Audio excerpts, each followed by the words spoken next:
Today, in our Ask a Scientist segment, we'll be hearing from Dr. Lexi Suppes answering questions about her research on gender discrimination. In what way has the COVID pandemic made gender discrimination worse? The short answer is it has absolutely exacerbated it, and probably exacerbated it even more in countries that were already worse off. So countries that already had more gender inequality now have even greater levels, although all countries were negatively affected. The reason for this, I really want to highlight four. And they're all kind of different. There's the events that happened first with lockdown. We all kind of went into shelter in place. You had women that could take refuge in school or in work, or they could leave home because they were living in a situation of domestic violence.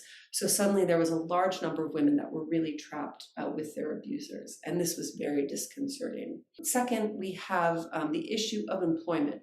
Women tend to occupy what are called more informal or insecure job roles, and those were the first jobs to get cut. So women experienced huge job loss right at the beginning and throughout the pandemic. Another way that human rights and women rights experts think about the inequality is we also think about how much risk female nurses shouldered. So really took on a lion's share of the risk. An enormous number of nurses succumbed to the illness, and nurses really are across the world are predominantly women. The kind of fourth way in which the pandemic really exacerbated gender inequality has to do with what happened with home care.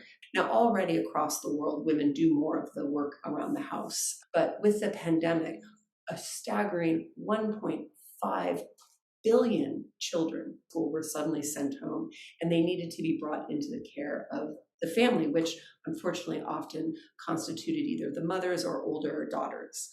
So you had this enormous burden of this unpaid labor. Even if they weren't losing their jobs, they had to quit their jobs because they had to take care of their children. And I think, even though life has gotten back for many people, especially in Western countries, there are countries all over the world where children really even 2 years out have not yet returned to the classroom.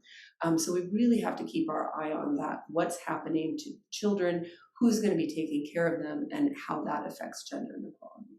To find out more about Dr. Suppes' research on gender discrimination, check out the article adapted by Science Journal for Kids titled, "Why Do Some Women Deny Gender Discrimination?"